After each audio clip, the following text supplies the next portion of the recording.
Good evening, everybody. Thank you very much for being with me this evening. It's James here from the Image File. This evening, we're going to do a system introduction, getting started with your sales. The first thing we need to do is discuss what we're going to actually talk about. We're going to talk about creating a price list and what that entails, the different options that become available to you in a price list. We're then going to create a sales collection, which is what we call a client gallery or something like that, you might refer it to. But basically, it's a folder of images that we're going to be uploading, and we're going to make it password protected, and we're going to set it up to use that price plan that we've looked at. So whether that price plan sends the orders back to you or whether it goes directly through to a lab, we'll be going through that. And then we'll finally look at how we display that to a visitor. So whether it's within your own website, if you've already got a website, or if it is going directly to a website that you've built within the Image File system. First of all, I'm here on my control panel page. This is the page that you see when you first log in. If you've been a member for a little while, you might have a different banner up at the top. If you're just starting out, then clicking on this banner will take you through to some videos, just a couple of short videos that will help you get started. So it'll have little videos going through what we're basically going to be covering in the next half hour or so. During the webinar, if you have any questions, you will find a chat panel on the right-hand side of your screen. Just pop any questions in there and I'll do my best to answer as we go through. But if I miss it, if it comes in when we're not quite on that topic, don't worry, I will get back to you after the webinar. So the first thing we need to do is talk about sales. And with sales, you've got to have a price list. And the price list not only controls what products you're selling and what prices you're selling at, but also whether you're giving your customer any discount for increasing the shopping cart value, also what happens with the order when they've placed their order. So do we send it back to you? Do we send it back to the lab, to whichever partner lab of your choice? So that's the first thing we're going to go through. We're then going to have a look at how your customers can pay. So first thing, price plans. You'll find all your price plans when you go to My Sales and you'll see price plans and then click on Manage Price Plans. You can create as many price plans as you want. And the price plan, as I said, controls not just your prices and products, but also who is going to get the order, who's going to print it. And you choose that from this drop-down menu up at the top. So here you'll see that self-fulfill is when we send the order back to you and you're either printing it yourself or you're managing that print process yourself. You can also create price plans using any particular lab. What you can't do is have some products being printed by one lab and other products being printed by a different lab. It just makes the shipping too complicated, very expensive for the customer. So we don't want people to abandon their shopping carts. We need it to be a really straightforward process for them.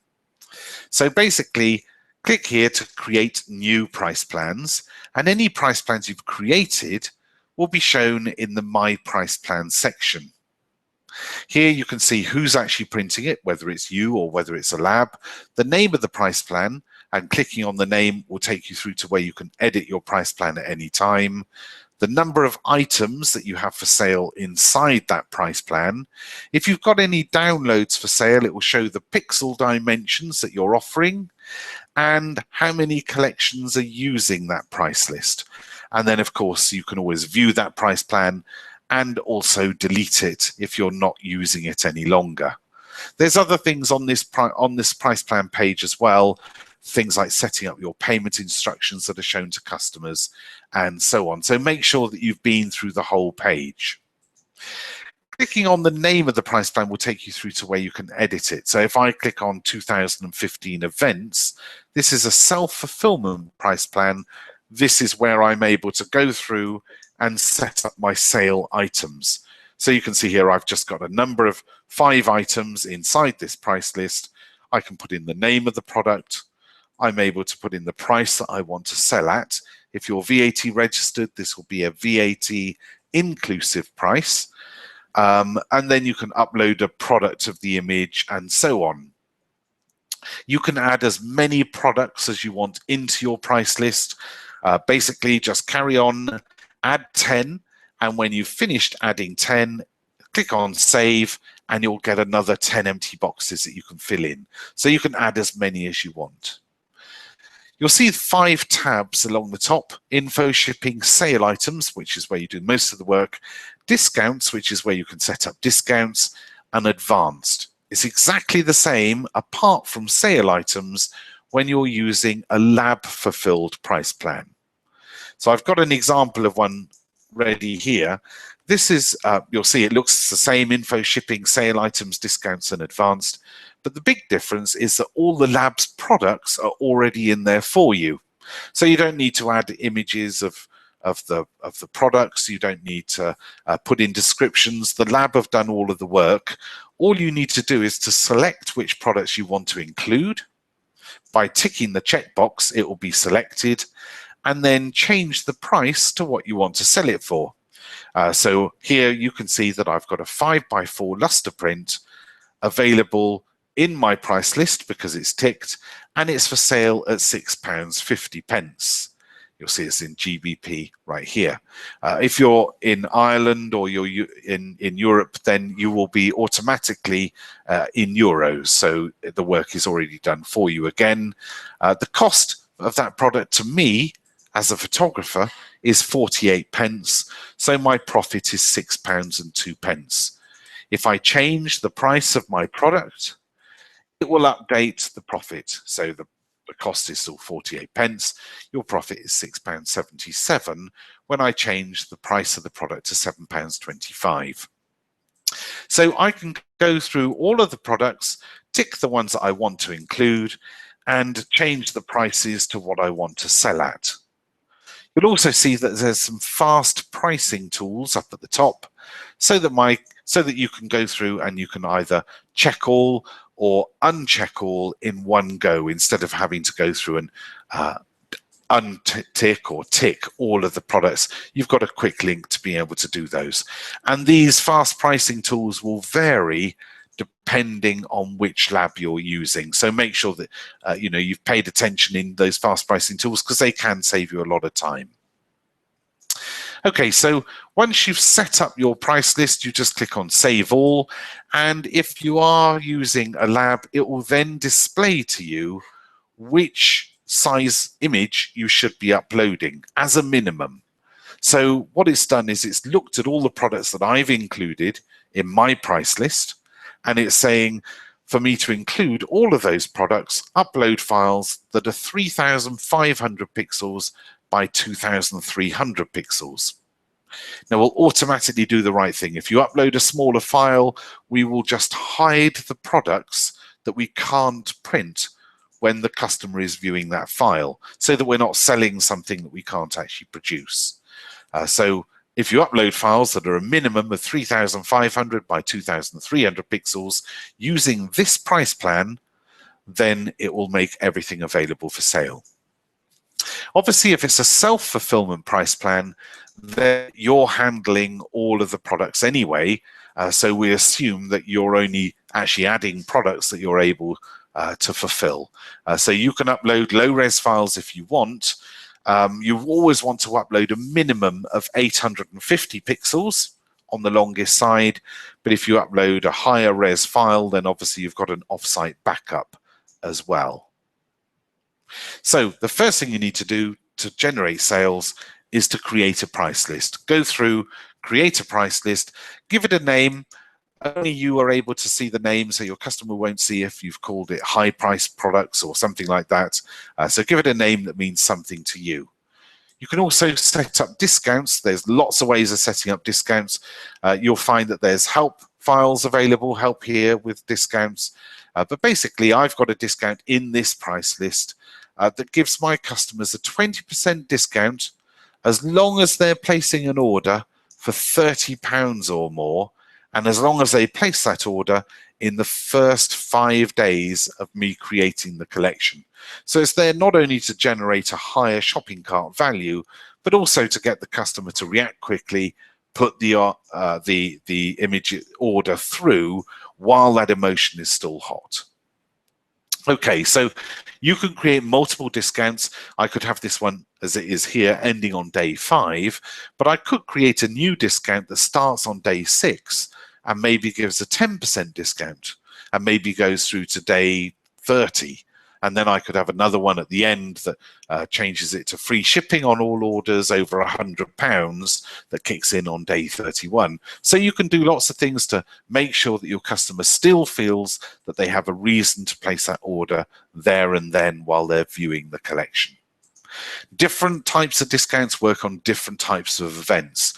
Weddings, portrait sittings, prize givings and graduation ceremonies all work in a very different way. If you're already working in those fields, you'll know the sort of thing that is going to catch your customer, set up the discount so that it's automatically working for you. Okay, so once you've created your discount, you just click on Save All and it will update all the changes, and any collection that's already using that price plan will get updated. Obviously, if you've got a time-sensitive discount, that's not going to set that to start working on older collections. If it's time-sensitive, if it's not less than 5 days old, in my case, then the discount wouldn't be applied. It would only be any changes to the sale items that would be applied. Okay, so once we've done that, the other thing that we need to look at before we can create sales collections is how we set up so that the customer is able to pay us. And the most popular way is PayPal, but there's lots of different options. Let's go to My Sales, and here you'll see that there's an option called Direct Payments. Direct Payments is where the customer is able to pay you directly. That might be through your PayPal account, it might be through a credit card facility that you've already got set up, whether that's online or offline, but basically the customer is paying you directly, they're not paying the image file for that sale. Now you have an option where you can use the Image Files WorldPay account. It's a corporate account. It basically means that your customer can pay by credit card or debit card without you setting up anything. The disadvantage of that option is that it's going to delay you getting your money, and also because the image file get costs, they're going to pass those on to you, and because it's a multi-user account, those costs are likely to be higher than if you set up your own account. Now, many people use PayPal because you only pay on a per usage basis. When a customer makes a purchase, you pay a small commission to PayPal for handling the payment. Your customer doesn't need a PayPal account. They can pay by credit card or debit card directly into your PayPal account. You don't pay a monthly fee for having a PayPal account. You just pay that small commission. If you're doing regular, constant online sales, then PayPal probably isn't the most cost-effective method, and you might want to look at having your own WorldPay account, SagePay, RealX, or Authorize. These are other ways that your customers can pay by credit card or debit card, and those funds get diverted directly through to your bank account. The money doesn't touch the image file. We don't charge any commission for any of these direct payment options that you can use. To set up PayPal is really easy. You just use the email address that you use to log into your PayPal account. Just add the email address that you log into your PayPal account with into this box and click on Save. That will then give you PayPal as a payment option on your sales galleries. And that's what we're going to do right now. We're going to go through, we're going to create a sales gallery and upload some files. So let's go right the way back to the control panel, and this time we're going to be talking about My Images. My Images is where we upload all client galleries, where we upload the images that our customers can go through and purchase. We can make those galleries password protected, or we can make them so that the whole world is able to view without needing any passwords. So if you're a fine art photographer or something like that, you would obviously not have them password protected. If you're doing weddings, boudoir, schools, children, those sort of events, then normally they're going to be password protected. And this is how we set it up. hold your mouse over My Images on the left-hand side, and then scroll down and click on Create New Collection. You'll see that there are 3 different types of collections that you're able to create. The most popular version is the Events and Galleries collection, and that's what we're going to create today. Events and Galleries are where we create collections that are publicly available for the sale of prints, products, and downloads. You can create any of these collection types. The only reason I'm using Events and Galleries is because it is the most popular, so it makes most sense to cover it this evening. So click here to create within Events and Galleries. That will then take me through to where it asks me which of my price plans I want to use. And you can see that here are all those price lists that I had in my price plan section. So here we are. I can choose the price plan I want to use, and it automatically selects my default price list. The default price list for me is my self-fulfillment price plan 2015 events. You can set up your own defaults. It's very simple, and it just means that your basic options are already there for you. So I'm going to leave it on my self-fulfillment price plan, but you can see that I can use, for example, my OVI Lux prints. That's going through to One Vision Imaging. If I select this option, then it's going to send the order directly to the customer once it's been printed by One Vision Imaging. If I select the second option, then One Vision Imaging will still receive the order, but they will ship that order to me. I'm then able to check it and ship it on to the customer. So when they receive it, they wouldn't have it in One Vision Imaging packaging. It will be white branded. The only lab that will use their own packaging is Photobox, I'm afraid, and they will always send it out in their own packaging. If you wanted to carry on looking that you're doing everything, you need to use one of the Pro Labs or self-fulfillment.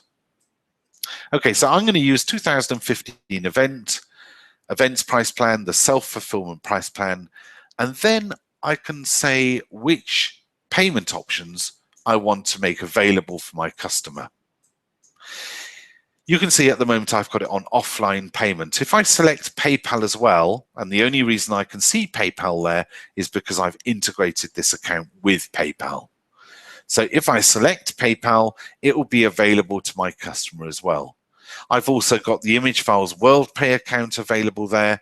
I'm not going to use that. I'm going to just give these 2 options to my customer for this collection. Once I've set that, I can click on Next, and the final stage of creating the collection before I upload the files is to give the collection a name. Now, the name of the collection is visible by my visitors, so I would want to make it something that they're going to recognize, something that means something to them. So I'm going to give my collection, let's give it the name for Simon. I think Simon was first with us today. So, hi Simon, you're going to be my client this evening, and I'm also going to make it password protected. And so that it's easy for me to remember, I'm going to make it today's date. So 0605 is going to be my password, the 6th of May. All I need to do now is to upload the files. Now with this, as I said, the name of the collection is visible by your customer, so write it the way that you want it to display on your website. And also the password can be whatever you want, letters, numbers, a mixture. The only thing is it must be unique. You can't have 2 collections, for obvious reasons, with the same password. It must be unique. So I've set all of mine up. Let's click on Create and Upload Files. And that will take you through to your default upload method. Now, there's actually different ways of uploading files. This is my preferred method, the HTML5 uploader. Everything just works inside your browser. You don't need to install anything. It'll all just be there. This is the default method, so it's probably what you're seeing. But basically, all you need to do to upload into here is to upload, select the files that you want to upload and drag them into this box. So here's a folder of images. Let me scroll down and select something for Simon's collection. So let's say that I want to upload, well, let's go from here to this one. So all I've done is select some files in my browser window and then drag them into this box. When I hold the images over the box, it changes to green, and you can see that I was uploading 12 files. So those files are now in a queue and they're starting to upload. When it uploads a file, it will then generate all the thumbnails that are required to display to the visitor. That way, when they are viewing, they're looking at web-sized images. They're going to be optimized for web display. They're going to be nice and small so that they display really quickly to your visitor, and they're also going to be automatically watermarked. Now, you're able to update your watermark to be as strong or as weak as you want it to be. You can change the words that are in the watermark, or you can upload your logo, and you can upload it at different sizes for the different thumbnails as well, as if you want. You'll find all the options for uploading and your defaults when you hold your mouse over My Images and then go down to, and it will have File Security, Custom Watermark. And there'll also be File and Collection Default Settings, where you're able to set up your defaults as well. So my files have just finished uploading. I've uploaded 12 files. I've uploaded low-res files just for speed purposes during the webinar. Now, obviously, if I was using that SIM 2000 imaging price plan that we were looking at before, I would need to upload bigger files, because otherwise I'm not going to have any products for sale. As I said, this is a self-fulfillment price plan, so I can upload low-res files and it will still work perfectly for me. When I've finished, all I have to do is to click on Done, and it will take me through to where I can change any of my settings within this collection. So here you can see it's just got all the settings that we've already put in: name, Simon, the password 0605. It's got other things in there as well. So it's really important that you come in and have a look at the different options that you have available. You're able to put in a description to help with your search engine optimization. You can click on Use Rich Text and add logos and, you know, the charity that you're working for, and, you know, links to maybe the venue that you are working at, all of those sort of things in there. You've got a direct URL so that you can add it to Facebook or Twitter, or send it directly to your client by email, all of those sort of things. As you scroll down, you've got the password. You can put in a hint for the password.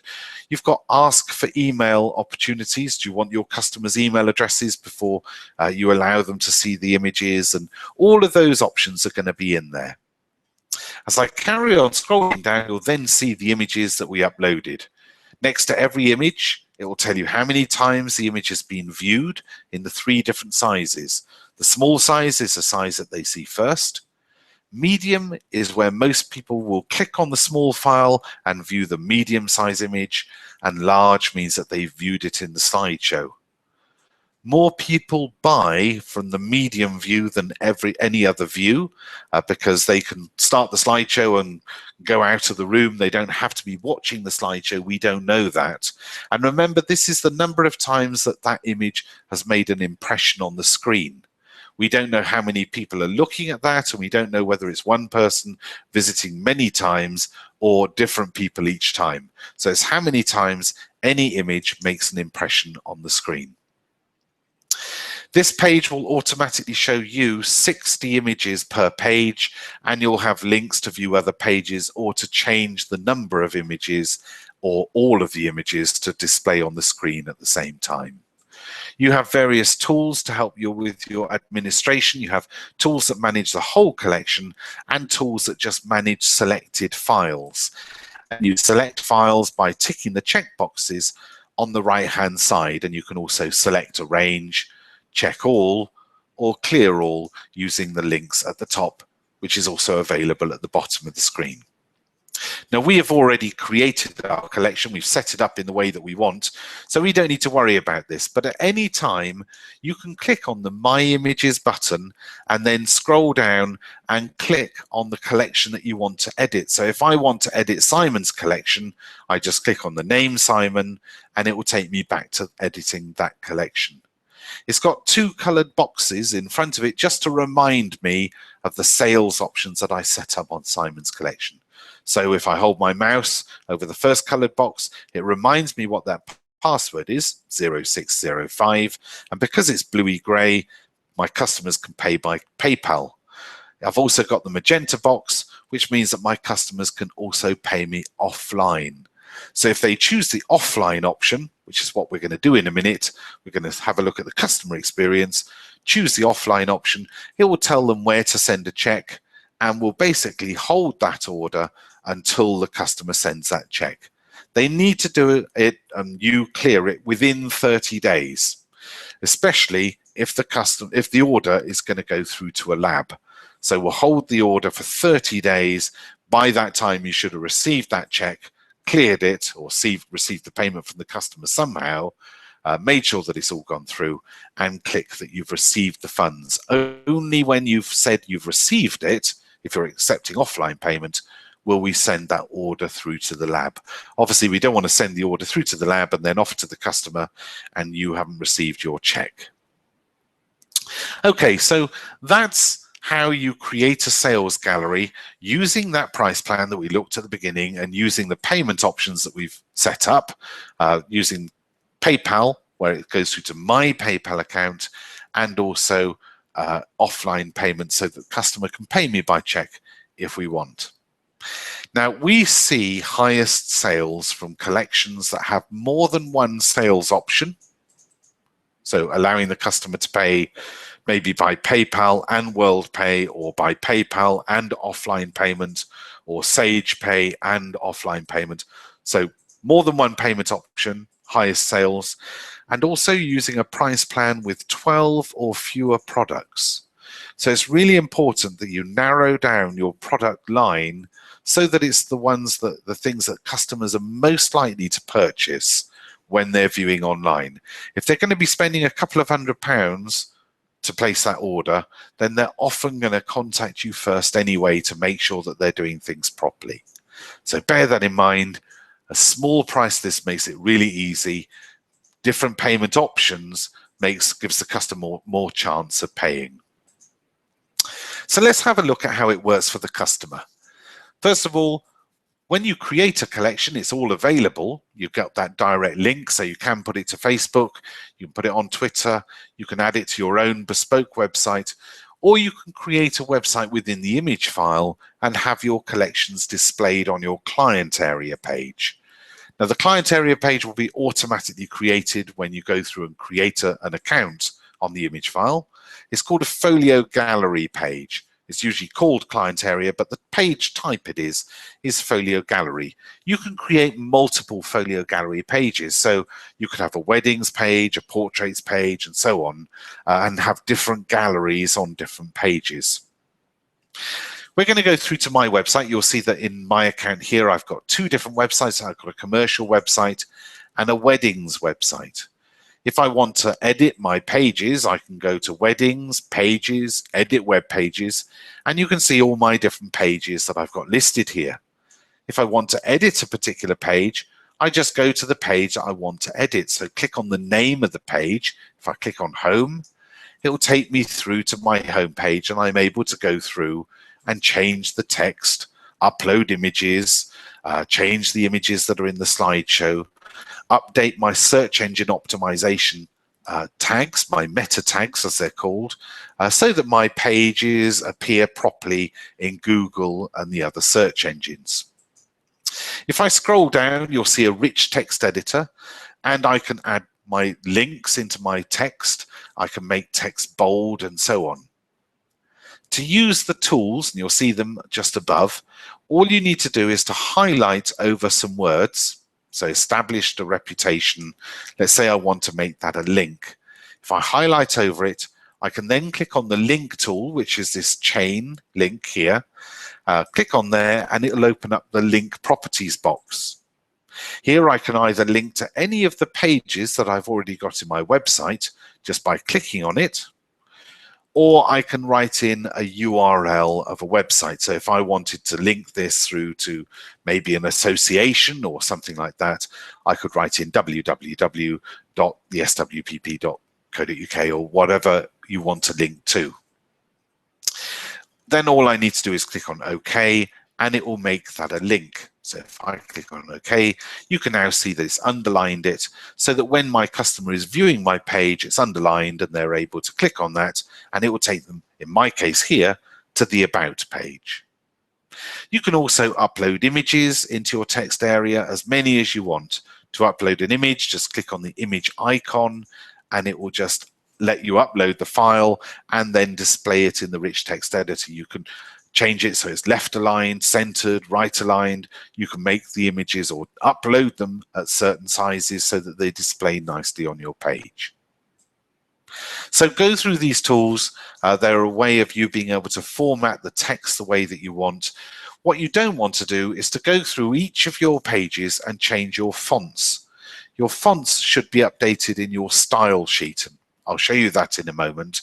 But basically, the font section here and the size is so that you can just highlight headings. Headings or something that you want to just make really obvious to the visitor. Then you just highlight that text and make that part a different font.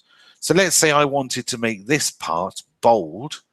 I can click on the bold icon and it will make that text bold.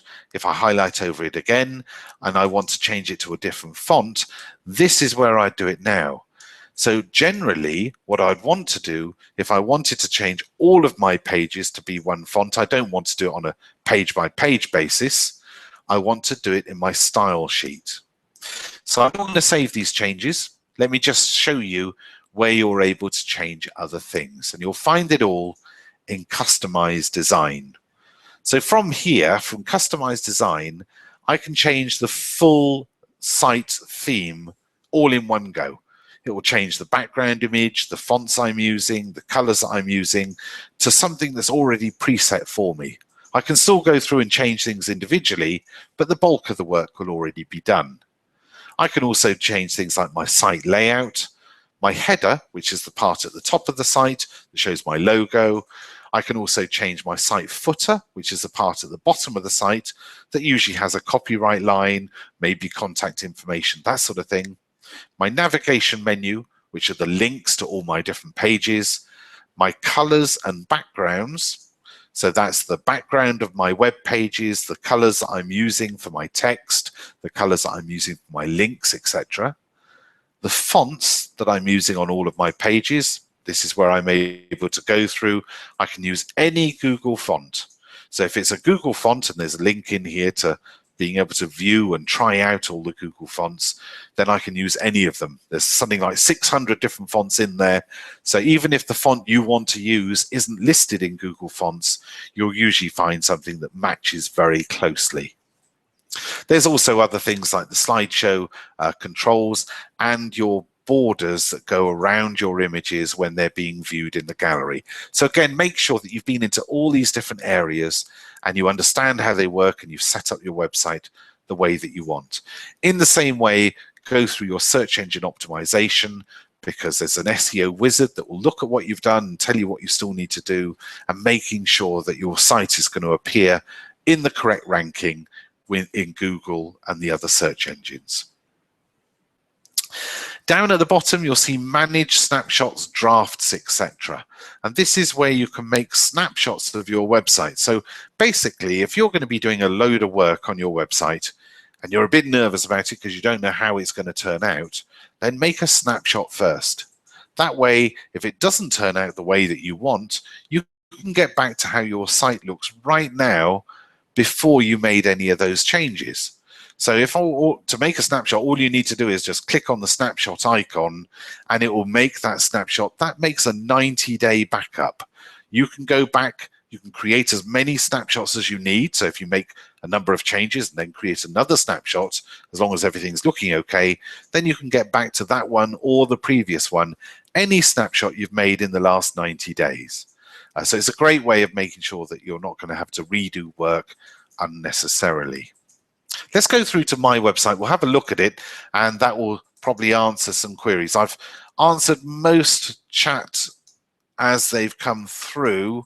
Obviously, if I've missed yours, I will check it out at the end of the webinar. Then I do apologize, and I will get back to you after the webinar. Okay, so this is my homepage. Because I'm logged in, you can also see that I've got this box over on the left-hand side. Yours might not be where you can see mine because you can actually move it around. So it might not be exactly the same place, but if you're logged in, you should be able to see this Edit Helper box. The Edit Helper is literally what it's called. It's there to help you get back to various places, to change things on your site or in your account really easily. So you can see I've got a link to get back to the control panel, and I've got links to edit things within my web pages. So I can change my colors, the layout, and so on, or edit the actual page that we're looking at. So this is my home page. You'll see that this is the text that we were looking at before, and I've got a slideshow running. If I wanted to edit that page and I'm viewing the page and I'm logged in, I can just click on edit this web page and it will take me back to that editing page. I can make my changes, click on save all, and then it will give me a link to view the page as a visitor. Again, because I'm logged in, I'll have the Edit Helper box there to help me get around the site. So your home page can basically contain whatever you want it to. Mine's got a slideshow, and it's got some text to help with search engine optimization. It's got a little more button so that I can add more content or link through to different areas. Down at the bottom, I've got my site footer containing my copyright information, and it's also got some links there for social media. Up at the top, I've got my logo, and I've got my navigation menu going through to my different pages. Now in mine, I've got lots of different pages that you probably wouldn't have. You wouldn't normally have about and about to, and you probably wouldn't have lots of different portfolios just using different page layouts, but you can have as many portfolios as you want. You can also create a WordPress blog. All of these things are available in my website's pages. Go through create web pages and they'll automatically appear in your navigation menu. If you want to go through my site and have a look at the different page layouts, then it's www.cuttingedgephotography.co.uk. Go through, you can try them all out, you can place an order even, and obviously it will just get ignored. Just say that you're paying by check. Don't put in credit card details because it is a real PayPal account and it will actually take the money from you. So say that you're paying by check and we'll obviously just ignore the orders. So let's go into the client area. That's the area that we're looking at today, and it will show you all the different collections that I've got in events and galleries. You'll see that Simon is being displayed first because that's my newest collection. So it will put them in chronological order, in the order that your visitors are most likely to be coming to the page. So my newest event is likely to be the most popular event at the moment. Let's click on the image and you'll see that because it's password protected, it's asking for the password before we can view any of the images. So we made the password today's date 06/05. Put in the password, click on login, and we then see the images displayed in an attractive mosaic format. It will automatically create this format. You've got different display modes, so you can actually change the display mode to something else if you wish. Now in the Edit Helper, because we're not actually in a page now, we're in a collection, it has a link to being able to edit the collection or edit the price plan that we're using on this collection. So again, they're just there to help you. The col with the number is the collection ID number, because if you've given it a great big long name, it's not going to fit in here. So the col is the collection. It will take you through to editing that collection, that page that we saw where we could change the name of the collection, the password, and so on, or editing the price list.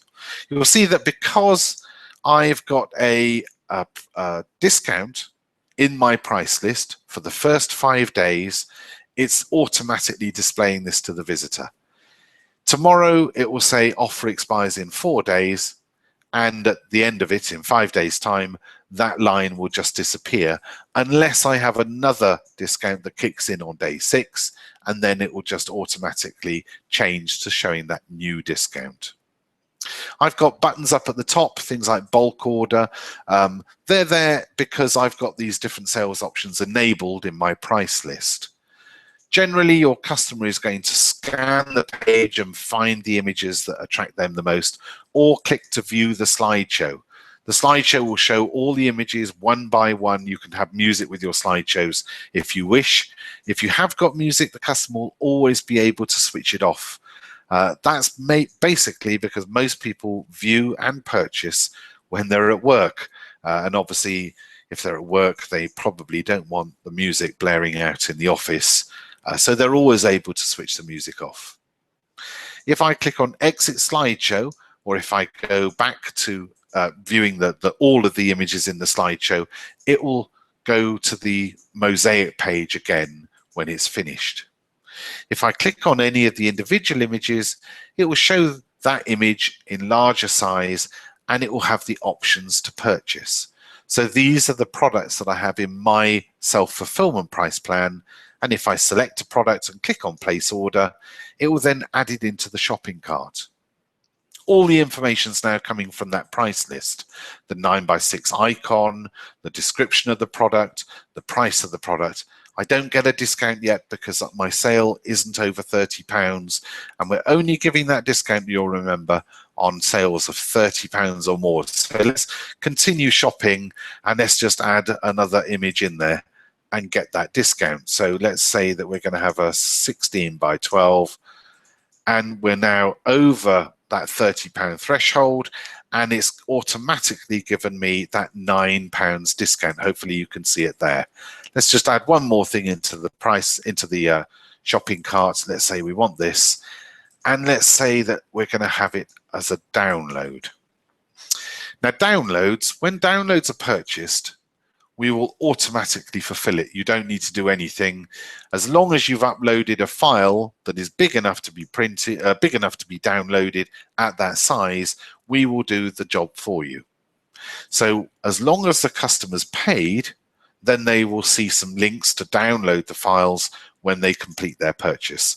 Those links will also be included in the email that we send them after their purchase. That email comes from your email address, and it will look like your site. It will have your logo and so on at the top. So let's check out. You can see that my order now has a subtotal of £53.60, and I'm getting a £13.40 discount in there because my order is over £30 and because I'm placing that order in the first 5 days. So if I click on checkout, it's going to ask me to fill in these details. These are the details we need to be able to complete this purchase. Now, because you're doing tests, and hopefully you are doing tests and making sure that everything works in the way that you expect, you have an auto fill at the bottom of the edit helper. It just saves you having to fill out all of these details every time. Of course, you've got to fill them out the first time in your defaults, fill them out, and then you won't need to fill it out every time. Then all I need to do is click on next, and then you'll see that I have an option on how to pay. Credit card, debit card, or PayPal, or arrange payments later. This is the offline payment option. Let me select that one so that I'm not putting in my credit card details online and recorded. And you'll see that all I now need to do is to check my details. We now know where the customer lives, so we can add the correct amount of shipping. And that's something that you can change in your price plan. If this was going directly through to a lab, then all of this is automatically worked out on the weight of that order. All I need to do is to complete the order. It will then display to me where to send a check. It will send me, the customer, an email, but it will also send the photographer, you, an email saying, here's an order and what you need to do. So in my case, this was a self-fulfillment order, so I need to get it printed. If it was going directly through to a lab, then I don't need to print it. But because we did select offline payment, we need to collect payment first. If I go back to my control panel, you'll see here that I've got a new order. This section wasn't here before. It arrived 30 seconds ago, and this will update as you log into your account. But basically, if I don't do anything about this, in 7 days' time, you'll see that link right here, in 7 days' time, it will start to send me emails saying, don't forget about this order because it's now 7 days old. I need to get the payment in first. I might phone you, I might send you an email. The customer will already have all the details of how to pay because it's in their email automatically sent, but you need to make sure that that money is paid over. Once you receive it and you've cleared it, click on the payment link and then click on Payment Verified. That's going to then set the order off to the lab, if this order is going through to a lab, or it's going to change the status on your control panel so that you know that you've still got this order outstanding. You just need to now say when you've shipped it. So it's now for me to go off and print my order and send it off to the customer. At any time, I can click on the order number and it will show me all the details of this order, when it was placed. I can look at the status of the order, I can change the status of the order, and it's got all of the customer details, the images that they ordered and so on.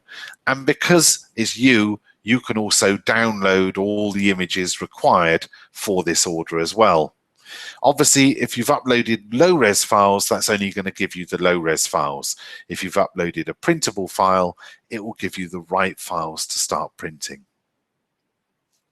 So let's say I go back to the control panel. Let's just assume that I've got a big list here of all the different orders that I've printed today. I'm going to tick the ones that I'm sending off today, or click on Check All, and then click on Mark as Shipped. And this is going to give me an opportunity of touching the customer once more. We're just going to say, hi, we've shipped your order today. Expect to receive it in the next few days. Obviously, you can change the text of this, and you can change it as your default, and then just click on Send All Emails. That's going to send off the emails, and again, your customer's going to have your branding in front of them. They're going to realize that the order's been dispatched, and they should be expecting it shortly. Because we've now completed that order, it's no longer appearing on our control panel. There's nothing left waiting for us to do. But it's always available for you. My sales, reports, sales history is always going to appear there. Here, this is the order today, £55.60 offline. And if I scroll down, you'll see at the bottom, I'm able to do searches either by postcode, by order number, by customer's name, the address, anything at all that matches something on that order will be displayed. I can also put in a start date and an end date so that when I'm doing my VAT or my tax, I can put in my year start and my year end, and then just show the sales for that actual period. I can also download a CSV file, that's an Excel file of those orders, either what I'm displaying, so either just my yearly sales or my quarterly sales or my monthly sales, or all of my sales in one go. So in a nutshell, that's how it works. You need to upload some files, run through some tests, make sure that your payment options are all set up in the way that you want, and then get some people, friends, family maybe at the very beginning just to test things, make sure that they're working out the way that you want, and then make it live for your visitor. Now, of course, you can always use your own domain name for all of your site on the image file, either your complete website, or if you're integrating the image file in an external website, then you would use a subdomain. So www. Your domain name goes through to your website, but maybe shop. Your domain name goes through to the image file area. To set it up, all you need to do is go to my website, the name of your site, if you've got more than one, and then scroll down to use my domain name. In here, it will give you instructions on how to set it up, but you go to naming and access and you write in the domain name that you want to use. The other part, you set up where you purchase the domain name from. Now, we use names.co.uk. If you're using names.co.uk, then we'll gladly set it up for you. You'll find lots of instructions on how to set it up right here if you want to do it for yourself. But go through, we're always here to help you. And let me round up our webinar on that note. We are here to help you, but there is lots of help already there for you. If you hold your mouse over help and support, you'll see search help. This will show you many help articles with a search box so that you can search, for example, set up my domain name or set up a price list or something like that. And it will hopefully display a help article, lots of them with tutorials, so that you can get going straight away. By far the fastest way to get assistance.